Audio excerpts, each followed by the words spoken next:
The poem, The Raven, first appeared in American Review, the February 1845 edition. This is a bound copy of it, and I will show you where that poem appears. It's on page 143 in here.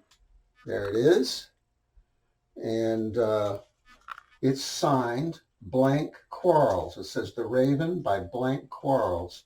This was submitted by Mathew Franklin Whittier, myself, in the 19th century. It was not submitted under blank Quarles by Edgar Allan Poe. And this is what the Edgar Allan Poe Society of Baltimore says about it on their website. They say, why Poe chose to publish the poem under a pseudonym is uncertain, though it was apparently a general preference for the American Review. Quarles is presumed to be a reference to Francis Quarles, and it gives his birth and death dates, 1593 to 1644, who wrote Emblems. Poe may have intended the pun on Quarles, spelled Q-U-A-R-R-E-L-S. Well, they got one thing right, and that was that it was a pun on the word quarrels, I believe. But everything else here is mistaken. First of all, we look in the contents page of this edition of American Review. I'll put it up on the screen, but here's what it looks like. And we see that there's one signed by a Kentuckian. Then there's blank Quarles. There's one signed with initials, E-A-D. There's one signed with a full name, E.P. Whipple. And then there's some other names. There's one Horace and things like that. And several of them are not signed. So the point is that you could go any way you wanted to, apparently. I don't know what their preference was. I think it was the author's preference. Well, Mathew submitted this anonymously, I believe, and he wrote under all kinds of different pseudonyms, but generally they were meaningful to him. So he would have used this, and it would have been a deeply meaningful signature for him. There's no reason why Edgar Allan Poe would have used that. Francis Quarles was a deeply religious, austere poet. Poe was not deeply religious, wasn't religious at all. In my estimation, he was a sociopath. So he would not have admired Francis Quarles. And he certainly wouldn't have used his name as a signature.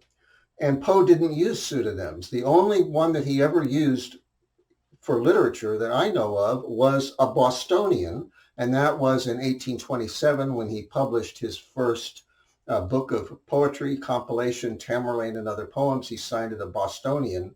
But see, he wanted to promote himself. Mathew wanted to hide. So Poe didn't use pseudonyms. Mathew used them all the time. He used hundreds of them over the course of his career. So right there, it's extremely implausible for Poe, and it's extremely likely for Mathew Franklin Whittier.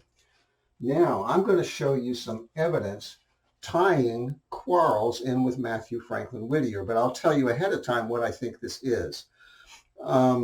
This would have been blank Quarles for Abby Quarles. Abby was his beloved wife who had died in March of 1841. The events of the poem, The Raven, which would have been literal for Mathew up until the point where the raven, which is a symbol, enters the room, that would have been written in, or would have happened in December of 1841, just like the poem says it did. And there are some examples of Mathew using Quarles afterwards. There's two examples of him using it afterwards as a message to Poe, see, that only Poe would understand. But we won't go into those. We're going to go into the ones that happened before the poem was published. But what this is it's Abby Quarles, and it's because Abby liked to debate, not because she bitched at him, or nagged him. It's because she loved to debate, and in particular, she debated with him about the paranormal, because she, from an early age, was, and we'll show you an example of that, a proof of that. From an early age, Abby was interested in the paranormal and believed in it. Mathew was a skeptic, which I can also prove as a young man, and they would argue. I know that because, first of all, there's two examples of Mathew publishing essays or editorials which are making fun of her beliefs, astrology and prescient dreams in particular. And we know that she believed in astrology. I even have evidence that he briefly talked her out of believing in astrology. So they had this back and forth, these arguments. There's more evidence I could go into that shows that they argued about this. So since this poem specifically is about him reading her books late at night after she died, half believing in the things that she had taught him at this point in 1841, and hoping for a spirit visitation. And he was terrified of it at the same time. And he thought he heard something at the door. He went and opened the door. It was just a bird or something. And then the rest of the poem is symbolic. So it was a literal event, see? And he called it Abbey Quarles because this is specifically what Abbey used to argue with him about. So now we go into the evidence. I'll put this book back.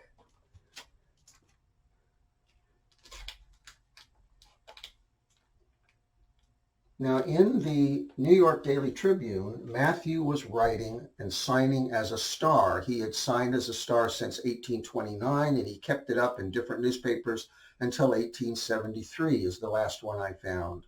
So he had a long, long history of signing as a star, and there's a reason for that. It had to do with Abbey's belief in the stars and belief that the stars were living beings and that they were twin stars. I've got evidence for that also. I can't go into all this background evidence, but I have it. So Mathew would sign as a star in a tribute to Abbey. And the historians, because of a rumor and because Margaret Fuller lied about it, they believe that Margaret Fuller, the transcendentalist, wrote all this material in the New York Tribune, signed as a star. Well, she was the literary editor, and she occasionally would monkey with it and stick her own ideas in it and even rewrite sections of a couple of them. But it wasn't her work, it was Mathew's work. In the February 8th, 1845 weekly edition, and it appears in the daily edition in February 4, but this is the February 8th edition. And I'm going to leave these, I'm not going to pick them up, I'm going to leave them on the table here and show you photographs of them open. But on the second page, this is where The Raven was published in the New York Tribune, originally in the February 4.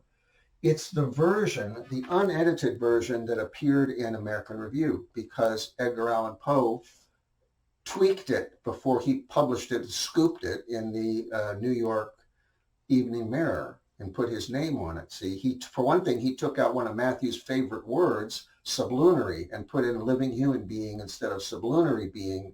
Mathew used sublunary. I believe I'm up to 28 instances where I can find that Mathew used the word sublunary. So it was his favorite word, and Poe took it out. But it's in this version in the New York Tribune. But Poe's name is on it.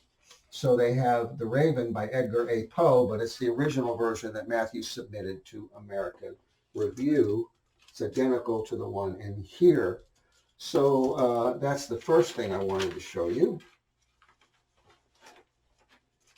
This cost me $2,225, I think. This cost me $7, actually less because I think I got like 4 for, anyway, it was like $7. Somebody is selling the February 4 edition for $9,500. Of course, they got caught up in, bidding fever and they paid $9,000 for it, or whatever it was. And then they realized, oh my gosh, I've got this old faded copy that cost me $9,000 something, and they're trying to resell it. And nobody's getting the bidding fever because, see, originally that was like low and then it got bid up. But he's flat out trying to sell it for $9,500. Never going to happen. Anyway, I won't tell him that I got that for $7, the weekly edition. Let me put this back here. Now,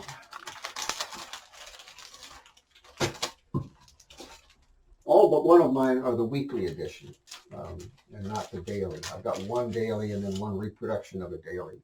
So this is the January 18, 1845 edition. We're going to get back a little bit, a couple editions. They came from a bound volume, so they just took them all out attached. But we're going to go into this briefly because here is where Mathew, signing as the star, reviews. On the second page, I got to open it up. Again, I have to leave this flat. he reviews A Drama of Exile and Other Poems by Elizabeth Barrett, the future Elizabeth Barrett Browning. She stole 5 poems from Matthew and one of Abby's, So he sent them to her in 1842. Near as I can tell, Matthew was sharing his unpublished poetry with these famous authors or up and coming authors. And now, I don't know how many he sent, but apparently Edgar Allan Poe and Elizabeth Barrett Browning saw fit to steal them, to plagiarize from him, see? So here, Matthew is forced to write a review, and I think that he didn't like Elizabeth Barrett Browning, not only because she'd plagiarized his poems and Abby's poems, but because she was a pretentious, over-intellectual, fake poet. And she got her reputation by stealing other people's actual poetry. And then she would try to write her own, which was very intellectual and tedious. And the, people that knew poetry didn't like that. They liked the ones that she'd stolen. So you can see that in her letters to her mentor, Hugh Stuart Boyd. But anyway, in this review, I think that Margaret Fuller wrote the opening and praises Elizabeth Barrett to the skies. And then Matthew's actual review takes over, and it's very carefully worded. But what he's done is to include very long excerpts from the poems that he actually wrote, okay, and that Abby wrote. So Lady Geraldine's Courtship is in here. My copy is torn. I don't have the whole page, so the part that has Lady Geraldine's Courtship is not here, but it's in here. And here we have The Romance of the Swan's Nest. That was Abby's poem. I'm convinced of it, but it might not have been about a swan. And it's about, the story as it appears here is about a little girl named, I think it's Ellie, right? Little Ellie. So little Ellie finds a swan's nest as she's walking around out in the wilds. And then when she comes back, she finds that it had been destroyed by, I forget what it was, a fox or something, right? So the real story, and I feel this, and I also have evidence for it, the real story is that some boys had destroyed a nest of some bird or other. I don't know what it was. It might have been crows. It might have been some songbird, but some boys had destroyed the nest, right? And this hurt her terribly because she was deeply sensitive and a nature mystic. And Matthew shared that with her. So they both had this same feeling. They were both like horse whisperers and nature mystics and so on. And it horrified both of them. Well, one of the people I think that did this was Albert Pike, who stole her poetry later on. But that's a whole other story. Anyway, this is hers, and I've got some nice evidence for that because, let me see where I've got it in my notes here, which I have to get my notes. In the Boston Weekly Museum of 1849 and 1850, maybe 8 years after Abby died, Matthew started publishing her work posthumously. And most of it, there's one essay, the rest are short stories. All of this is signed AP. The first one is signed AP for Abby Poyen, and the rest are signed by the author of the first story, Mary Mahoney. So they're all signed by the author of Mary Mahoney, but there's 2 poems. And one of the poem is called Lilius. It's in the May 25, 1850 edition of the Boston Weekly Museum. Unfortunately, mine is torn, but I kind of taped the above and below as best I can to make it line up. And the gist of this is that Lilius, and Lilius is the Scottish version of Lily, and Abby's mother was of Scottish origin. And what it's about is this little girl, Lilius, who's running around out in nature just like Ellie did. And she's looking for the fairies because her mother has told her about the fairies. And she doesn't find the fairies, but she does have a mystical experience. See, with God actually out there looking for the fairies. So this is the young woman that later on would write the mystical part of A Christmas Carol. This was the co-author of A Christmas Carol who wrote Lilius and wrote this little poem plagiarized by Elizabeth Barrett Browning. Okay, so I know it sounds outrageous, but these were dishonest people. These were crooks. Okay, these were imposters. Elizabeth Barrett Browning and Edgar Allan Poe were literary imposters, and where they, except for maybe for Poe's horror stories. Basically, where he wrote anything that people appreciate, it was not his. See? Anyway, so what this shows us, a couple things. First off, it shows us that Abby was in fact taught the occult by her mother, as I had long said before I found this. And secondly, this is exactly in the style of this little poem that was plagiarized by Elizabeth Barrett, see?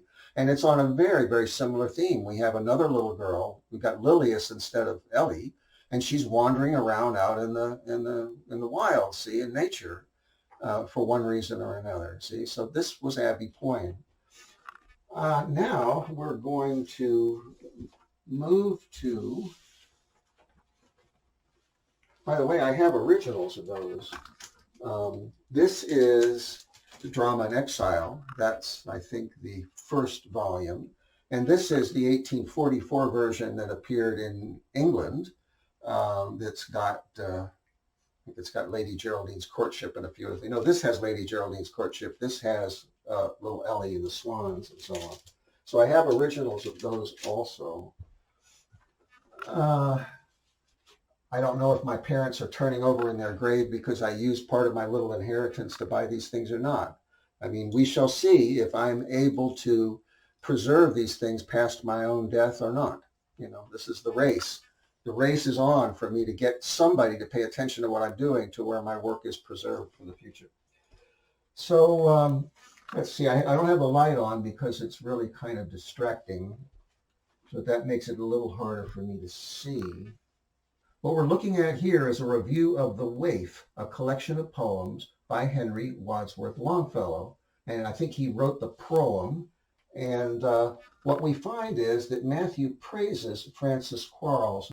So this appears in the January 25 edition of the weekly, and it's in the January 18th edition of the daily. And I'm going to show on the screen the places where Mathew praises Francis Quarles. To all such of pure native feeling, acquaintance with these here given from Marvell, Crashaw, Lovelace, Quarles, and Herrick will be a treasure. And then he goes on to say, we will mention as among the most beautiful of these, The Drop of Dew by Marvell, The Grasshopper by Lovelace, Primroses by Herrick, and Sweet Phosphor Bring the Day by Quarles. So here we have Mathew Franklin Whittier signing as the star in January 1845, which is a couple weeks before The Raven is going to be published in American Review, signed blank Quarles. So this is Mathew praising Quarles right before The Raven comes out in the review, signed blank Quarles. So, this is cumulative evidence now. So what happens with people who are cynical, who are in defensive mode, they shoot down each item of evidence individually. Bang, bang, bang, bang, see? And then they say, well, I've disproved it. I'm not convinced, because they don't integrate it. They don't take it all as a whole and say, what are the chances of all of this together? See, they don't do that. So that's why cynics are irrational. See, they're not motivated by a search for the truth. They only pretend to be motivated by a search for the truth. They're actually protecting their own egos because they don't want to be wrong. And everybody can understand how bad it feels to be wrong. I understand that, but, it comes time to rise above that. If you love the truth, you rise above that. So that's Mathew a couple weeks before The Raven, signed blank Quarles, comes out here in American Review. Now, but Mathew wrote about Quarles much, much earlier than that. See, so we're going to see that Mathew's relationship with Francis Quarles goes way, way back. Here we're in 1845. Let's go back to 1831. Okay, so here we have The Essayist. This is an original, and this is a young man's magazine. Mathew was reviewing for this signing as a star in 1832. As of 1832, he's writing these little short reviews. He's living in New York City, but he would send these to Boston to the editor, and he's reviewing as the star in here. And I'll put one up on the screen. I have to photograph it, but I'll show you. Here we have the September 1831 edition, and he says, Poetry of Francis Quarles. Now, Matthew was not only writing as a star, but he was also signing as Franklin Jr. Of course, his middle name is Franklin, and he would use variations on that. He would sign with an F, like he did in the Dial, the Transcendentalist magazine, the Dial. Everything you see signed F was not written by Margaret Fuller, the editor. When she wrote something, she didn't sign because the editor typically would not sign. Everything signed F is Mathew Franklin Whittier in there. Here he's signing Franklin Jr., and he starts out, the following is extracted from a quaint ancient book, which I believe means that he had a physical antiquarian copy like I have of these. And he probably got that from Abby because her family was wealthy, probably borrowed it from her. Written by this gentleman, I may give a more particular notice of it next month. And he signs Franklin Jr., and he has a poem by Quarles, and it's a very austere poem because Matthew was a Stoic philosopher, see? So this fit perfectly with his beliefs in Stoicism. And I'll read the first stanza. False world, thou liest. Thou canst not lend the least delight. Thy favors cannot gain a friend. They are so slight. Thy morning pleasures make an end to please at night. Poor are the wants that thou suppliest, and yet thou vauntest, and yet thou viest with heaven. Fond earth, thou boastest. False world, thou liest. You see, that's an austere renunciate. That's Mathew Franklin Whittier. You know, Poe would never have had the slightest interest in such a thing. You know. Now, we skipped forward to the April 1832 edition, and it takes him that long to get back to this subject of Francis Quarles. And here he has a more extended assessment and examples. So this is called Antiquities of Literature. That's the title of the series, Poetry of Francis Quarles. Once again, it is signed Franklin Jr. And I'll just read a little tiny bit of it. I should like to be able to say that the price of intellectual feathers are falling, that good sense is beginning to find a better market, that literary trash and polite nonsense are going out of date, that butterfly authors and gingerbread caterers for the public taste will soon be obliged to change their trade, or lean gentlemen and patched pantaloons increase with a rapidity unprecedented in the annals of worldly folly. But I can't do it. Truth in its native simple dress is yet extremely unfashionable in our world. Now, that's Mathew Franklin Whittier right up and down the line. That's also me. This is coming from his higher mind, what I call his higher mind, which is his philosophy, his worldview, the way his mind works. It's precisely my own values and my own worldview. I haven't changed a bit since 1832, you see, on that level. This is why I say, you know, that part of a person remains the same. It doesn't change, not just me, but everybody, you know. So that's Mathew Franklin Whittier, and there's no question it's Matthew. I mean, I've got so much material I could compare that to in and outside of the essayist.